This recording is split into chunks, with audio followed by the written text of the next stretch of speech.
Wheel spinning, and you're live. Ladies and gentlemen, thank you for tuning in. Thank you for hopefully tuning into the third of our water cooler chat series. The other two can be found on YouTube, and we have an awesome one tonight. Tonight's topic is chassis maintenance, strong for gravel. So we have two very esteemed guests. I will read out an introduction right now. So we have Matt Smith. Matt Smith has spent over a decade working in human performance as a sports chiropractor and strength and conditioning coach. Throughout that time, he has supported athletes of all ages and levels of ability to return from injuries, prevent injuries, and improve their performance. He has been trusted as a therapeutic consultant and strength coach to national and world champion cyclists, Olympians, and has helped many amateur endurance athletes prepare for events like the Cape Epic, Ironman Events, the UCI Mountain Bike World Cup, the Pan Am Games, and so forth. He has recently dedicated himself to making performance training and healthcare for athletes more accessible than ever before through his work with Everathlete. That's an online program fully equipped with programs and resources for strength training and injury prevention, something we can all appreciate. Although he has worked with elite athletes, Matt's biggest passion is empowering and inspiring amateur athletes to pursue lives filled with a continual personal growth rooted in physical challenges and epic adventures. Ladies and gentlemen, welcome Matt Smith. We also have Emily Kraus. Emily Kraus is board certified in physical medicine and rehab and sports medicine. She works at Stanford University and takes a unique approach to the diagnosis, treatment, and prevention of sports injuries in athletes of all ages. She has research and clinical interest in endurance sports medicine, injury prevention, running biomechanics, the prevention of bone stress injuries in collegiate athletes, and the promotion of health and wellness at any age of life. Emily is also in charge of registration at Rooted Vermont and graces our cyclists with her warm, energetic personality. Ladies and gentlemen, welcome Emily Kraus. Thank you, Ted. God, oh man, I'm very happy to have you both here. So, with that very formal introduction, let's just become conversational. Emily, please describe what kind of doctor you are, please. Yeah, well, first of all, Ted, thank you for having me. Thanks for the intro. So I am a sports medicine physician, background in a field called physical medicine and rehabilitation, or physiatry. We see all sorts of patients who come into our clinic with that PM&R training, or physical medicine rehab training, strokes, spinal cord injuries, and athletes. So I did additional training in sports medicine, and now I work at Stanford Children's Orthopedics and Sports Medicine Center, where I see the little rippers and shredders, and I also see the weekend warriors, and I enjoy seeing them all. So I see the sprains, the strains, the aches and pains. I see the itises, the bursitis, the arthritis, the tendonitis, and try and get those athletes back to functioning form and to the sports and the things that they love to do. Nice. And so you are obviously well educated in these things, but it's fun because you're not purely in the books. You're also out there. You are a extraordinarily well accomplished runner. I've watched you, courtesy of riding with my wife, get into cycling. So yeah, certainly an athlete of high acclaim as well. Do you have any? When you see such a wide variety of athletes, is there a particular athlete that you really gravitate towards, or is it really anything as long as it's athletic that really lights the fire under your bum? Yeah. I think I would say a combination of that. So I definitely gravitate towards the endurance athletes, female athletes, and athletes with bone health issues, bone injuries, bone stress injuries. I do spend a half day a week in an adaptive sports medicine clinic. So these are athletes that have spinal cord injuries, traumatic brain injuries, strokes, who want to get back into sports, ideally with maybe an adapted piece of equipment. And so I feel like those are the athletes that I gravitate towards. But I kind of say, come one, come all. If you move and you want to keep moving, come into my clinic. But I think that being an endurance athlete myself, trying to keep up with the likes of Laura King, I can relate to the aches and pains that sometimes come with that, and ways that you can kind of take a more preventative approach to reduce the risk of those bigger injuries. Sure. And presumably you, as an athlete, you can understand being on both sides of the equation, both the medical professional and the patient, the athlete, the person who's trying to get back to full speed ahead. I think there's often it can be commonplace or common misconception, depending on where you are. You can be compartmentalized and looked at purely in one silo when there might be more things at play. Do you have a unique approach to diagnosis, treatment, prevention? How do you see a whole picture? Yeah. I think it's really easy, especially in clinic, to just kind of zoom in to the injury at hand, whether it's knee pain, back pain. And I think my unique approach is actually zooming out and looking at the whole body, from the head to the toe, what's going on in the head, in the psyche, as well as some of those, like the other training habits. Like, what are your training goals? What have you been doing for the past week, the past 10 weeks? And maybe those can lead to the more of the why that can be really helpful to allow me to kind of get to a better treatment plan. About nutrition and sleep and just what their strength and kind of what they're doing outside of their sport, whether it's off their bike, out of running. And that's where I think you can really kind of tailor the treatment plan to those athletes' needs and kind of give the best care possible. Nice. I like it. I can appreciate that from the patient perspective, especially. All right, Matt, tell us a bit about your training. I mean, I glossed over it real quick. Tell us about the training that you have done to be where you are, what that is.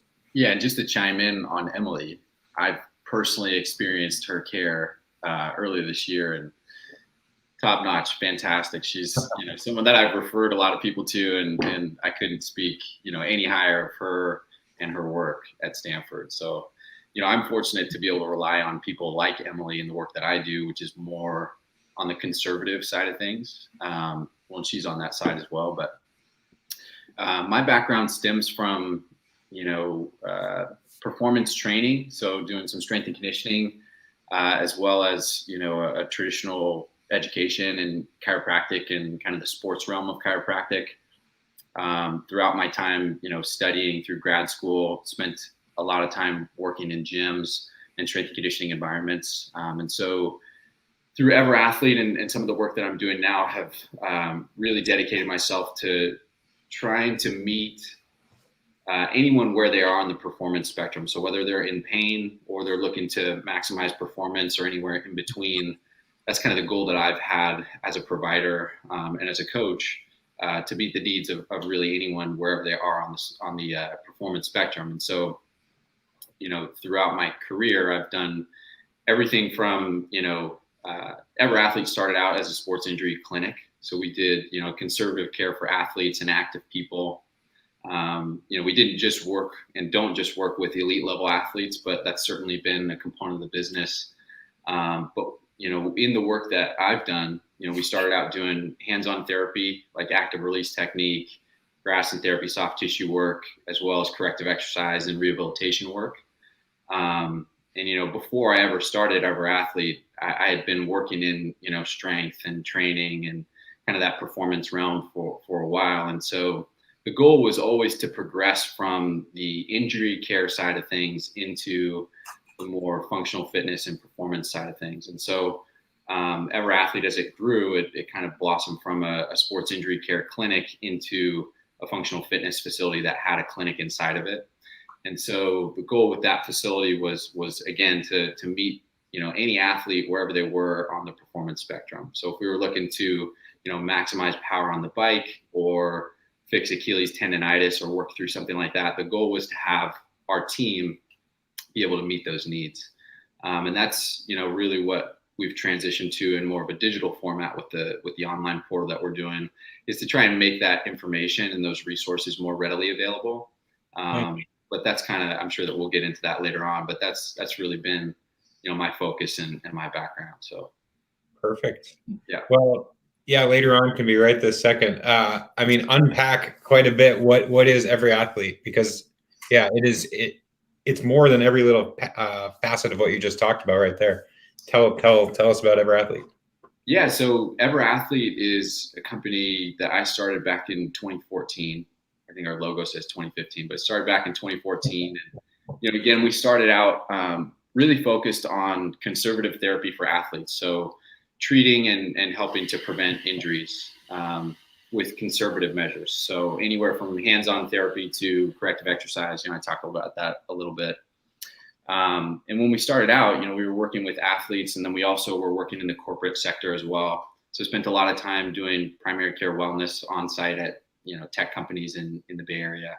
And so we worked with a diverse population of human being, ranging from elite level athletes to, your everyday human being that's looking to just move a little bit better and feel a little bit better. And so, throughout our time going and working with injury care and prevention, I think that's informed a lot of what we do from the training side of things. And so we, again, we grew into a gym space where we had everything from one-on-one therapy to one-on-one performance training, as well as a group program that was focused on preparing people for adventure trips. So before things shut down at the beginning of COVID, we had, this program at our gym where every quarter we would do an adventure trip. And so we would take 10 weeks and train a group of people and prepare for, going rim to rim at the Grand Canyon or, something like that. And so we did about 3 years of trips like that. And so have a lot of experience working with diverse populations and preparing them for goals. And so we've tried to transition that into what we're doing in our digital space now. So once COVID hit, we immediately decided to pivot out of a physical space and focus on creating accessible digital content for people to train at home. And so we have this growing database of, training programs that focus on sports like gravel riding and cycling. We also have resources for runners, hikers, and a bunch of different sports. But our goal and mission is to help adventure athletes continue to be healthy and perform at their best. And so that's really the premise behind what we're doing now. We launched that back in October. And that's actually how we were connected to you guys. But so, we're doing online training, and then I also do a lot of one-on-one stuff in person with people as well. And, I've gone deep with a few different athletes, and that's pretty much what the premise of Everathlete is at this point. So nice. That's awesome. I think people are chiming in because they are curious about a whole lot of specifics, and that's what we're going to dive into right now. So throughout my career, I would do strength training. When I was racing on the World Tour, I would do strength training in the late off season and early season. So basically the cold months of the year. And then by the time the World Tour season is in full bore, we just, in our mind, we don't have time for it. But I think strength is so important. And some of my best years, I would be very specific about doing pretty basic, but head to toe strength as many days of the week that I could. If I could wake up and dedicate 15 minutes sometime in the first couple hours of the day to doing a couple squats, a couple lunges, a couple core exercises, push-ups, planks, etc., those are my best years. And certainly I was focused on a whole lot of things at those times. And I think that does translate especially to more and more of the events that I'm doing, be it the ultra distance gravel stuff or just gravel in general. And I think that's where we're going to get, interest from our audience. So diving into the specifics of what a good strength program would look like for gravel cycling, let's take a step back and look at the big picture. Why is strength important for overall success on the bike in the first place? That's a question to the both of you. Emily, do you want me to go first? Do you want to go first? Yeah, you go first, and then I'll just kind of support. I think, the easiest way to answer that, there's a lot of different facets to answering that question. I think the first one is, if you just look at the economy of motion and what it costs for each pedal stroke, the stronger you are, the less it will cost in terms of power output on the bike. So if you can build up, strength, that can increase your efficiency and strength on the bike and lead to better power output. Mm-hmm. And if that's not convincing enough, I think there's a huge argument for injury prevention, which I know that Emily is not a huge fan of diving into, but I think there's enough evidence at this point for, what the effect of loading things like tendons and connective tissue are, to say that strength and conditioning and strength training in general can be very preventative in terms of tendon injuries and like tendonitis, tendinosis, all these different things that do pop up in a chronic setting like cycling. So with, ultra events, you have this repetitive stress over and over and over. You're staying in that sagittal plane, you're working on the bike, and you're in a seated position for a very, very long time. With gravel riding, there's a little bit more variation just because of the terrain, but you're still doing pretty much the same thing over and over and over. And, as human beings, there's an adaptive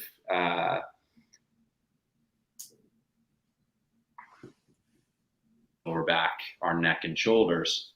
And so if we can do proactive things to break up that cycle and really pull us out of that sagittal plane, that forwards and backwards plane, do things that, move us side to side, and implement some exercises off the bike to make us just generally better athletes, that can make a huge difference just in the way that, just in terms of longevity. So if we're not just looking at like single season output and improvement, the longevity game is the name of the game. I think all of us here and anyone watching this has an interest not only of performing at a high level, but performing at a high level for a long time. And so, when it comes to strength and conditioning, it really is, in the way that I have always approached it, is just becoming a better athlete overall. And I think that in endurance sports, whether it's runners or cyclists, we kind of like to pull ourselves out of the general human category and assume that we are like this special species. But in reality, there are certain things that the human body needs that it doesn't get from being in a seated position for a long period of time. Things like glute and hamstring strength and various things that can be super helpful in terms of maintaining balance and just overall health of the body and our joints. And so I think that that's a huge thing. Another piece that, people might not connect the dots with is the fact that, when you're off the bike, things count towards your performance on the bike. So say, Ted, for you have a small child that you are bending down to pick up often, right? And if you don't have that skill set to move efficiently and protect your body under load consistently for, light reps over and over and over, you're way more susceptible to injuring yourself off the bike, which would, in turn prevent you from performing on the bike. And so there's a huge global picture in terms of like living our daily lives and how skilled we are as movers and how competent we are as movers. And that really relates to what we're able to do long-term in terms of, performing at whatever we enjoy doing. I don't know if you know this, but I was picking Hazel up out of the tub the other day and I threw my back out. First time and only time I've ever had back pain. And I was like, oh my gosh. I get it. I'm not anymore. Yeah. Emily, turning it back to you. Same question.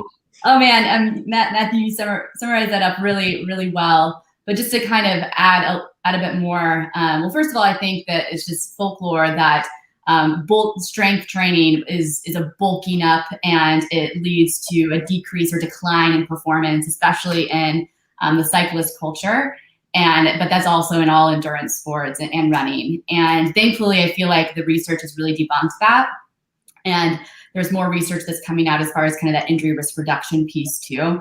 But I think Matt really nailed it when it's like, we're not thinking about just that next race. I mean, Route of Vermont is a great race to train for, but you don't really want to like peak at Route of Vermont. That's like the next stage and the next phase. And I think we're all, consider ourselves lifelong athletes. And in order to really think about that, it's more than just all the gears and the all those pieces that help improve performance. It's what you're really doing off the bike, and I think that's where Matt can kind of provide a lot of good insight as far as the type of strength work to do. Mm-hmm. And I really think that thinking about strength work, thinking about sleep and nutrition and recovery and all these other things that are going to help you perform at your best and really help you become a more resilient athlete. I think Matt and I, we chatted a little bit earlier this week about athlete resilience. And there is sometimes this tendency to train to the extreme and fly as close to the sun as you possibly can. And unfortunately, sometimes that works really well for that next race, but at some point that athlete will likely break down, and it might take even longer. They may miss the season, they may miss that peak rate, that more important race down the road. And I think doing things that really set you up for success, oftentimes off the bike or not involving the sport that you're performing, is as important, if not more important, to keep you strong and have a little bit more wiggle room. So you've got, I think with strength training especially, it allows an athlete to be able to adapt to that bump in the road and not kind of literally derail and in that race. So it's exciting to see the trends and how especially strength training can really complement a sport.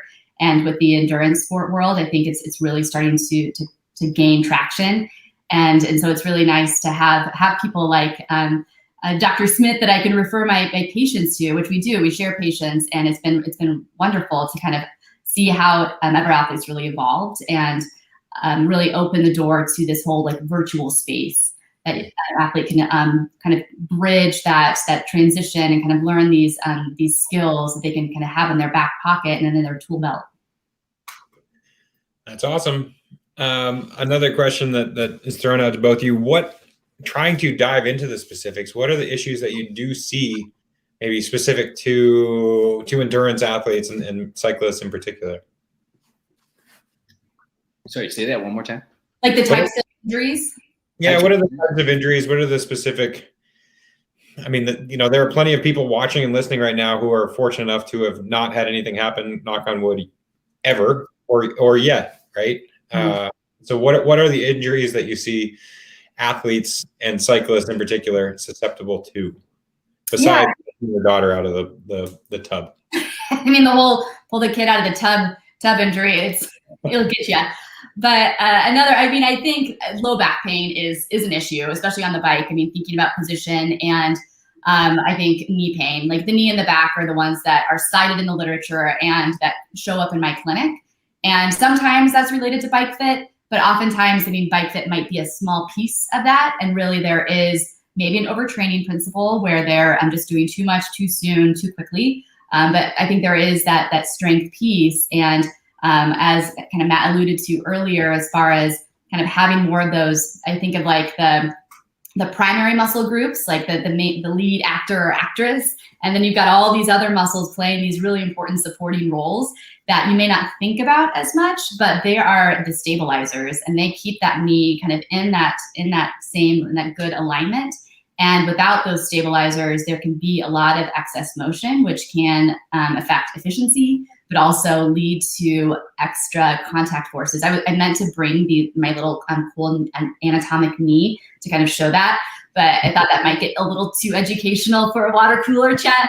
Those are, I feel like knee and low back are the ones that really present to my clinic. And sometimes it can feel really scary and almost like season ending, sometimes sport ending, but really it's just kind of taking that more, taking the methods and kind of peeling the onion and figuring out the why that maybe that athlete presented with that knee pain. And then that will, that kind of starts that conversation for Matt and his team to really target those muscles. And it's really not just like, oh, you need to fix your glute med, your one muscle. It's really the integration of all those muscles and the communication and how they work together, and kind of more in that dynamic motion. Boom. Perfect. Matt, what else do you see? That plus? I mean, those are the two really big ones. Knee and lower back for sure. I mean, neck and shoulder is a massive one as well, especially, for cyclists who have crashed and broken their collarbone. That's a whole situation that, if you're planning on being a lifelong cyclist, it's something that you need to navigate. And I think, just to kind of branch off from this conversation to something that Dr. Kraus mentioned, it's that, in the PT environment, I think historically we've looked at, these different pieces like a knee injury and tried to strengthen the glute med And, we look at this problem as if, there's the glute med that's not functioning properly, and this is why you have this knee pain. And that may or may not be true, but in terms of the way that the body works, you can strengthen that glute med as part of the more global system through strength work. And so to bring it back to, preventative injury through strength work, the ideal situation would be maintaining a strong glute med in conjunction with the rest of the lower body chain, through doing split squats and lunge patterns and all that kind of stuff, because all that works in sync with each other. And in an ideal world, we don't isolate in the real world, we don't isolate the glute med. It's much more about having that integrated in with a larger chain, and that's done through compound exercises. And so as we start diving into the injury piece of things, like, yes, we do see these pretty common injuries with cyclists. And I think that historically cyclists have seen, this like set of 5 exercises to fix their hip stability so that they don't have bad knees as the answer to that stuff. When in reality, there's a lot of research and a lot of, anecdotal evidence showing that introducing squat patterns, lunge patterns, all that kind of stuff, if they're performed well and with a good dose, it can have a tremendous impact on these hip stabilizers that we're very obsessed with working on using bands, which isn't necessarily, that's certainly not a bad thing. We definitely use those all the time.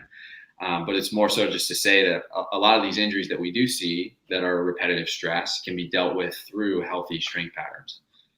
Nice. So we at Rooted Vermont, we celebrate the business up front and the party in the back, right? We celebrate everybody who's going to show up on a bike. And so therefore the question being, if we look in a very polar angle, if we have 2 different athletes here, one is the hard charging, trying to win elite cyclists. And then we have a recreational cyclist just out there trying to have a good time and enjoy their time on the bike. What is the advice that you would give to either and or both of these athletes? You go first. I'll go first. I think it really depends. It's a pretty subjective question. There's a lot of elite level cyclists that are in the masters category that have never done strength training before. My response to that would be very different for them as opposed to someone who has a history of doing strength work. And so, it's a tricky question to answer. I think that if you're looking to introduce strength as an elite level cyclist, say you've been doing a little bit and you're looking to introduce a little bit more, I think the way that would differentiate from someone who's an amateur and just racing maybe once a year for fun or twice a year for fun, the difference would be, in the cyclical nature of the program. So in terms of like how you plan out the macro view or the overview of your year would be a little bit different, right? If you're an elite level cyclist, you're probably racing quite often throughout the year and throughout the season.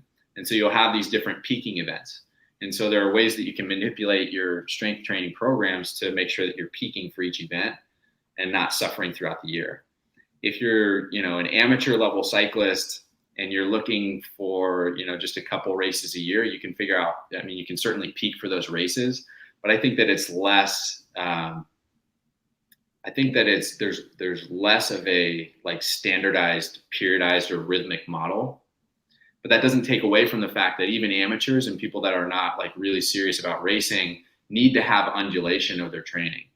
And I think, having a rhythm where you're going up in intensity and volume and then dropping back down and doing that repeatedly throughout the year so that you don't overwhelm and overwork yourself is a very important thing that I think a lot of amateur athletes, because they, aren't elite and they're not looking to, win a race, they assume that they don't necessarily need to do those things. But in reality, to prevent injuries and just be able to do what you want for fun for a long time, it's good to still have those habits in place and still keep those training mechanisms in mind throughout the year. So there's a little bit of a difference. But again, if you are an elite level cyclist who doesn't really do strength training and has never done weightlifting, there is this big rise in this assumption that strength training is great for you, but it can be the worst thing to add to your program if you don't do it well and you're not careful with it. Yeah. Yeah, So. absolutely. Yeah, and I guess my take is, I think whether an athlete is going just for fun, just to like cross that finish line and for the kudos and the post ride celebrations, or to like get a top finish. I think the importance of strength for like a protective mechanism to kind of keep that athlete really kind of reducing overall injury risk and that whole kind of resilience piece. But also, I mean, the performance. I mean, the data is out there that there will be some performance benefits and gains. And I think, like, kind of thinking about the masters athlete, which I don't know about you, but I just saw a definition for masters in an article this week, and it was like 35 and up. I was like, oh, I was not expecting that. So I'm still kind of hoping with the whole masters athlete definition, but. As we gain birthdays, not as we age, as we earn our birthdays, I think it becomes even more important to think about how our body's changing. And not like, oh no, like this is a decline, but oh, we just need to take a different approach and maybe incorporate more recovery, because it is going to take more time for our body to recover and remodel and kind of adapt to different things. But also thinking about just kind of that age-related muscle loss and try to maintain that, both just to kind of maintain and that the muscles that we have, but also kind of pulling in this whole bone health piece, that really important kind of maintaining bone mineral density and bone mass through those later years of life, especially for an athlete who's doing an event that could lead to a fall, knock on wood, but it happens. And you want to really have the strongest bones possible to allow your body to try and bounce back without a more severe fracture or a fracture that even happens. Mm-hmm. Awesome answer. A message to our audience, please, wherever you are listening or watching, you have the ability to chime in and send your questions and comments in, so please send those along. A question to both of you: do men and women need to think about strength differently? I know you work with athletes of all varieties and all sexes and all ages. How do male and female athletes think things? Emily, you want to? Yeah, I'll go first. So I think this is a really timely question, because I don't know about you, either of you, but the NCAA March Madness just took place, and a couple, I don't know, maybe like a month ago, there was a post or a tweet that went viral about the picture, a photo of the gym, the strength gym for the female basketball players, and then a picture of the strength gym for the male basketball players. And for the women, it was a yoga mat, or a stack of yoga mats and some hand weights. And for the men, it was a full court, like a full basketball courts size of squat racks, like a whole strength training setup. And I think that is really backwards and unfortunate. And I think there was a big movement after that to kind of correct that deficiency in kind of the female athletes' equipment. But I do think, to answer your question, that there are some differences and just physiologic differences. And I don't want to get into birds and the bees talk tonight, because we'll get a couple more years until Hazel's a little older and we can sit down with her and have that conversation. But there are hormonal changes, and especially as when athletes hit puberty, there are sex-related differences between how males and females adapt to strength training. And I'm not an expert in this field as far as kind of the strength piece and the sex differences with this, but I did do a little review. And some of the cool things that I found was that as far as like fatigability, and I'm sure Dr. Smith can talk on this too, in studies, females exhibit greater fatigue resistance than males. So they have less fatigability with strength sessions. But there are other differences as far as just overall kind of muscle bulk and size that are different, and just muscle fiber differences. And so I think as far as how you prescribe that strength and can prescribe that dose, it's not the exact same. But I think the biggest takeaway, and the takeaway that I came from this NCAA I was really, I mean, the good thing about it was it really just highlighted the importance and that women and females can lift and should lift heavy things. It's just a matter of kind of doing it right and with the right dose. Yeah. I mean, I'll double down on that. I think, with the males versus females conversation, there's a lot of different avenues that you can go down, whether it's, navigating the menstrual cycle and how you should train around that. And admittedly, this is, stuff that navigating those things, stuff that I'm still learning about and still, playing around with.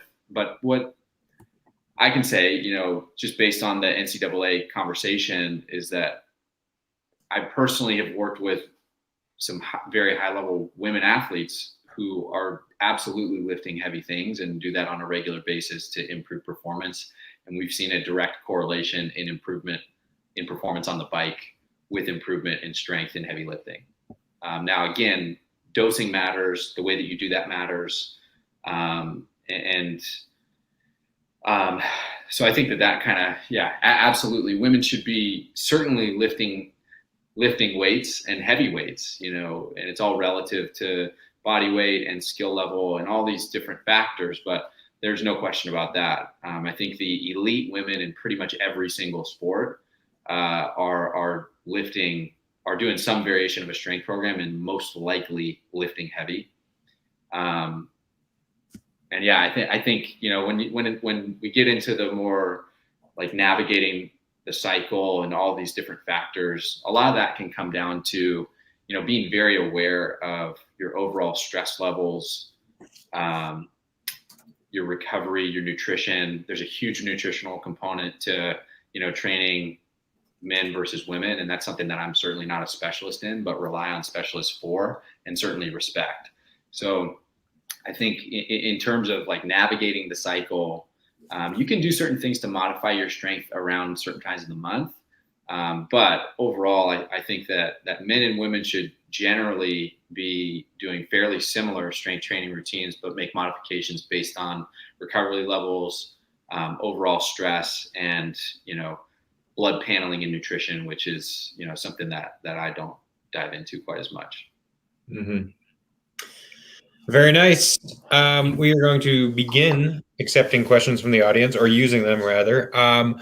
We have athletes of all ages, abilities, everybody under the sun. What is a safe age for young athletes to start strength training? Pretty good question. We got a lot of them. Yeah, I think, to be safe, generally I say around the time of puberty, but that can be a tricky thing to navigate. There's a lot of stuff changing around that time. And so that's usually a pretty safe time that if I'm working with someone, we'll start. I don't think that it's ever too early to have kids using external load. So if we're talking about weightlifting, we're just, exercising with an external load. There's not a population that I would not necessarily do that with, whether it's, playing with a ball or something like that. But in introducing like heavy weightlifting, I typically wouldn't do until, 13, 14 years old for boys, and maybe a little bit earlier for females. Yeah. And I agree with Matt. I think that there's a lot of kind of misconceptions about, it's going to stunt your growth, or it's bad for your growth plates, or there are other like potential injury risks. And I think we're kind of thinking about the wrong question when we think about as far as timing. It really is like as far as how much they're doing and how often. And I think one of the a bigger issue, especially in that young athlete population, is just sports, like over early sports specialization. So diversifying sports, mixing it up, having them like play some soccer, play some different sports, get them on the bike, off the bike, and just trying different things. And then like throwing in some strength work that's kind of more guided. But I really, a lot of my athletes that come into my clinic, they're in that like kind of around that puberty stage, and I'm sending them to the gym and doing kind of guided strength work. And I really think, especially in females, I mean, their overall risk of injury and ACL injuries, and like when that's starting to present, is getting younger and younger because of kind of just the early specialization piece that is, especially around here, pretty rampant. But I think the introduction of strength work can be done safely. I think the bigger load, should be done around puberty. But if done guided and with the right group, I think you can implement it safely.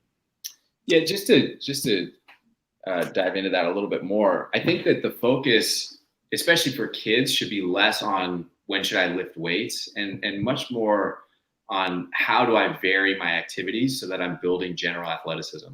And I think that really gets to the center of the whole strength training conversation, which is the goal is to be a good athlete. And I think, it's never too early for kids to start working through patterns and, learning different skills and movements, but skill variation, I think, especially for kids, and especially in a world where we're specializing younger and younger as athletes, I think that skill variation and development is incredibly important, and more important than, the timing of when kids should start lifting weights. I think, implementing a wide variety of activities that require a wide variety of skill sets for kids that are engaging and things that they like to do is way more important than, hey, when should we start deadlifting? And I think that that's a piece that a lot of people miss. We have slowly trimmed recess out of our society, which I think is a huge problem in terms of just our overall competency as movers, which I think that we'll see reflected years down the road in injury prevalence and all kinds of issues. And so I do think that, learning how to move well and then loading stuff should be the focus. And so getting with a coach that gets your kid, squatting without weight and learning how to squat well and lunge well without weight, and then progressing into weight is a really good way to go. Yeah. Perfect. You have fans in the audience. So specifically, Matt, you got this question. If someone is watching this now and they want to try Everathlete and build strength into their particular program for Rooted, where do you recommend that they start? Where do they start? Well, they can start on Everathlete.fit, where we have a bunch of programs on there. So we've built out like 6 months of training. If you want to follow fully guided videos on, training for the bike, we have that up on our site. And so I think we have 5 different programs. There's one called Ride Strong in season right now. So if you are in season and you're riding at a pretty high volume and you're looking to implement 2 days of strength a week, that's a really good place to start. That'll be a 10-week program that's built out over the next 10 weeks. If you're specifically preparing for Rooted, which is, I think, 16 weeks out, 17 weeks out. Oh, goodness. Yes. August 1st, as everybody knows. I don't know how many. Yeah. It's roughly like 4 months out. We have a 12-week progressive strength series that you can go through, and then you can use, after that, I think diving into probably our 5-week strength and power would be a good way to go to kind of ramp up for the race if you're looking to do that. Yeah. And if you're just a beginner, we have a series called the Strength Ramp Up, which is designed specifically for beginners getting into weightlifting for the first time. So got a lot of different resources on there. I like it. Emily, we have a lot of viewers who are not in the Bay Area, and they were wondering, they want a doctor like Emily and they are not in the Bay Area, California. How do they, where do you recommend that they go? Yeah, that's a great question. And I feel like I get a lot of like DMs and people that want to try and get into my clinic. And thankfully one of the silver linings of COVID is the utilization of telehealth and virtual clinics. And I think a lot of the patients that come to me have questions that sometimes they can be answered without like the hands-on exam, at least for the first part. And so depending on what state they're in, I can sometimes see them, which is great. But often states, there are some regulations as far as you need a license in that state. And I can't get a license in all 50 states. So there are physicians throughout the area that I can try to refer that athlete to and get them plugged in with them. Dr. Dana Kotler, she's out of Harvard Spalding, and she does a lot with cycling medicine and bike fits. Kevin Sprouse? Kevin Sprouse is awesome. Yes, he's great too.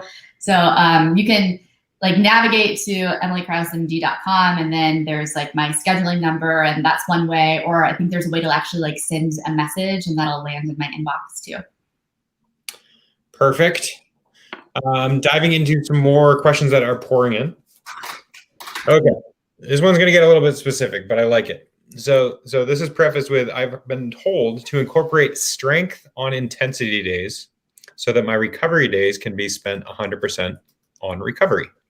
But then I'm burned out because I've spent too much energy on my double workout days, i.e. I'm doing intervals and 1 hour of strength. So the question being, on what training days do you recommend adding strength? Do you recommend adding strength on an intensity day or on a rest and recovery day? I have my 2 cents, but I'm curious either of yours. Yeah, I'm going to have Matt, Dr. Smith start with that one. For this person? I know, that's what makes it, it's a very specific question. Here's my 2 cents as an untrained professional in this field. I am adamant about recovery. So I would not recommend burning through a recovery day and saying, I'm going to go do a quick hour of easy strength. I would perhaps lower my on-bike intensity and pick it up off the bike and call that an intensity day and pick and choose where those are going to live, but absolutely prioritize recovery. I have athletes doing both. So yeah, it really depends on how you respond. There's a couple of different things that you could look at there. One, for this person, it sounds like maybe switching days and playing with that a little bit could be a helpful move. The second thing is look at the volume of strength that you're doing. So if you're doing a ton of strength, that strength is stress, and so is training on the bike. And so if you're overwhelmed with stress, you can manipulate the days and the timing and everything. But if that's not working, then trim back a little bit and make sure that the dose of strength that you're doing is right for you. So I think, I don't know if there's a right answer. I do, Ted's sounds very logical in the way that he's addressed this in the past. And I do think that maximizing recovery and having true recovery days is super important. There are some athletes that do really, really well with having strength on lower volume days.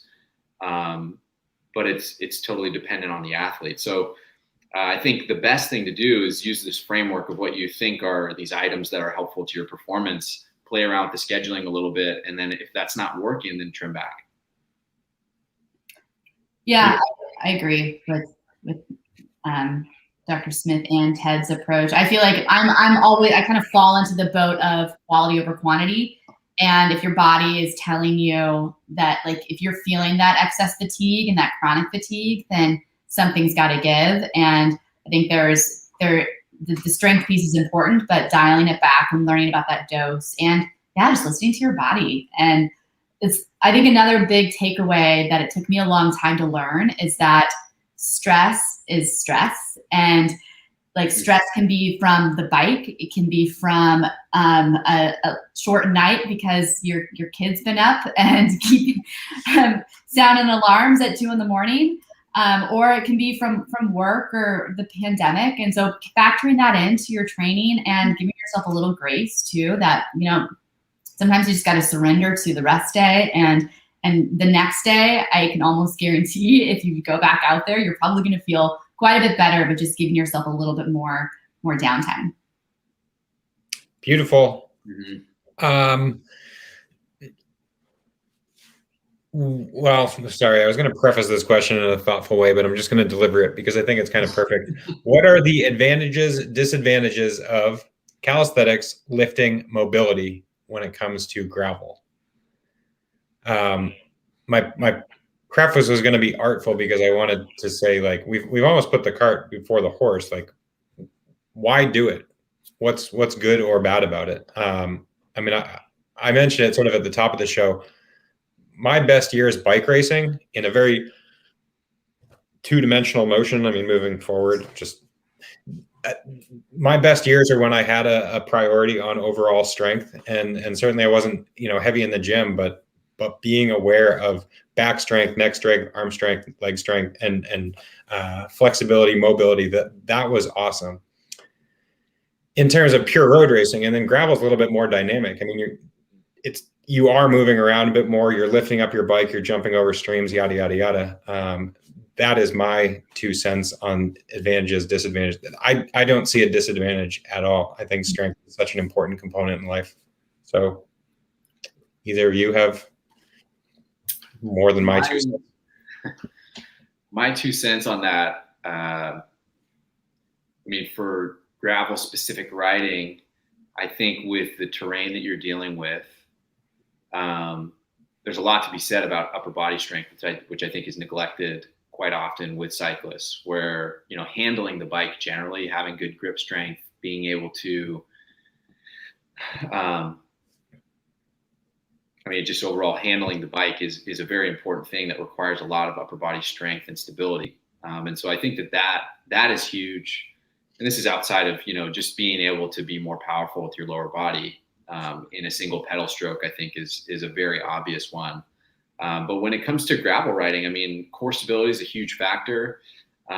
You don't know about the crashes that don't happen, and hopefully they don't happen. And, training in the gym can be just from feedback that I've gotten working with cyclists, is that there's a very anecdotal, but clear correlation between people just feeling more comfortable handling, rough terrain, and situations that they wouldn't be quite as confident in after having implemented strength work versus not having done strength work. I just, in my personal experience, that's been a lot of the feedback that I've personally gotten, is just an overall increase in confidence, as well as power output, and the ability to handle, unforeseen terrain or sketchy situations, which I think, honestly, if you're serious about gravel riding and you want to do it for a long time, and you're looking for one thing that could potentially help you avoid a crash, it's a no-brainer in my mind. Yeah, and I'm going to pull the whole bone health card, that the strength training, the calisthenics, the plyometrics, the different multi-directional jump tasks are really going to be the most, as far as osteogenic, which is bone building, they're going to give you the best bang for your buck. And when you're thinking about longevity and doing the sport, or doing any sport for a long period of time, we need to kind of maintain and protect our bones and continue to build in any way possible. And those different pieces, the calisthenics, the lifting, are super important to help. They're going to be the parts that really build the bone, way more than kind of the cycling or kind of the non-impact. And I know gravel is a little different than the road, but it's not sufficient. Bingo. I'm going to, in a way, combine 2 questions here. One question was about core stability, and just sort of elaborate on what you mean by core stability. Is it just planks or sit-ups? And hinging off that question, the question was, what are your recommendations for home gym equipment? Do I need more than just kettlebells and a pull-up bar? Okay. I think core stability can mean a lot of different things. To me, I don't equate sit-ups to core stability, right? So the way that we train the core is, I'll use a lot of standing patterns and implement a lot of different band work. And your core stability is basically your ability for your trunk to stabilize so that you can use your arms and legs more effectively. And in a bike setting, you're in a split stance often.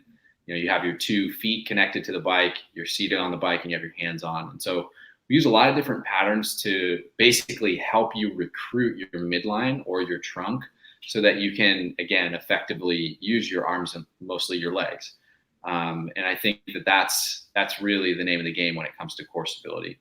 So when I think about core stability, it's not about being able to hold a plank for 10 minutes. It's more so about, when you're looking to recruit your lower body instantaneously, how well can you stabilize your trunk, your lower back, and your pelvis in order to do that?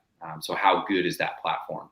And then beyond that, how good are you at stopping motion? So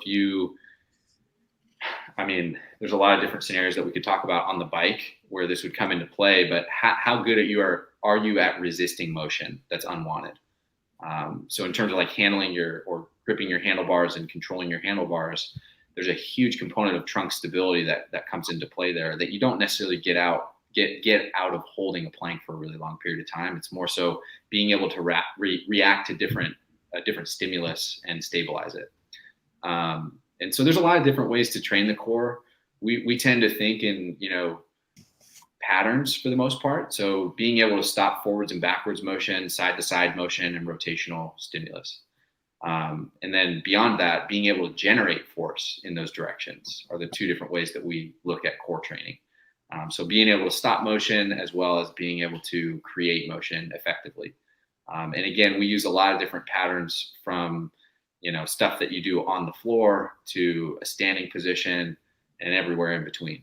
You can incorporate core stability in a lot of different ways. And so, I think those are my 3 cents on core stability. In terms of home gym equipment, you don't need a ton.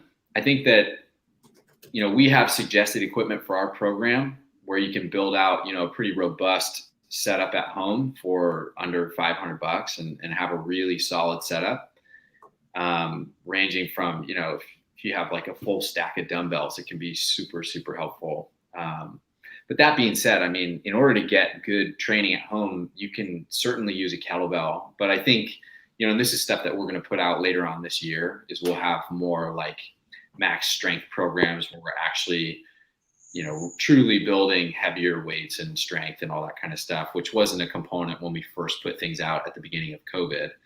We've really been reacting to, meeting people where they are in COVID times, which is with not a lot of equipment and not a lot of resources. But later on in the year, I do think that having progressive loading as a part of your program and lifting heavier weights is important. And so having access to those things at home, I think long-term is really helpful. However, a good place to start is to pick up a couple kettlebells or dumbbells. They're interchangeable in my mind. Having some bands available, so long bands as well as mini bands. And if you go on our site, we have a list of suggested equipment on there. Stellar. My only one that I want to add in, I just want to add a cent in to this, is that there really is like no perfect workout or perfect posture, perfect exercise routine. I think getting especially a lot of these athletes that are training for these races to get started and get moving and find what works for them, find what works with like what they have in their home right now is a good first step. And I think there's a lot of misconceptions as far as like, you must sit this way, you crunches are bad and this is good. And I think there's just a lot more. I'm living much more in a gray world than a black and white. And so I think these questions are great, but also wouldn't beat yourself up if you're like, oh my gosh, I've been doing only planks for 10 years. Yeah. Not to bastardize the plank. No, I'm with you, Emily. And I agree. I think that to talk about equipment, you don't need a robust home setup to get started. It's very accessible to use your own body weight, no equipment at all, and start working on different patterns. You can be just as effective that way in terms of just improving your overall feel and performance on the bike. And then as far as like sit-ups and planks go, there's no bad exercise. I'm just saying that when it comes to like ideal core training, we don't go there. But Emily's right, 100%. Yeah, we feel like, you mentioned it a while ago, we feel like indestructible athletes at the top of your game. And then, I could go do like 12 squats and then tomorrow I'm going to feel it. So yeah, you can do a lot with your body weight to make vast improvements and just understand much more dynamic movements than purely cycling. Mm-hmm. So I want to be conscientious of our viewers' time, of your time. We were zeroing in on an hour. Emily, I know that you can be found at emilykrausmd.com. Matt, you are at Everathlete.fit. But more to the point, where can we find you on Rooted Vermont weekend? At the registration table, or snuggling up on Hazel, one or the other. Maybe both. I will not be in either of those places, but I actually don't know where I'm going to be. I will be in Vermont, and I will be at the race. Right on. Well, yeah, needless to say, you will both be at Rooted Vermont. Oh yeah. You will absolutely be known to our audience and to our participants and riders and racers. So yeah, we thank you so much for the questions that have come in and you guys answering them in this 1 hour. And I trust we have a lot more questions that will come in over the course of the next 4 months. So goodness gracious, man. Cheers, y'all. Liquids and the magnet. Welcome to Vermont from clear across the country. My friends, I thank you so much. Ted, this was real, man. Thank you so much. Thank you. Honor. You're the greatest. All right. You guys. Bye, guys. Bye.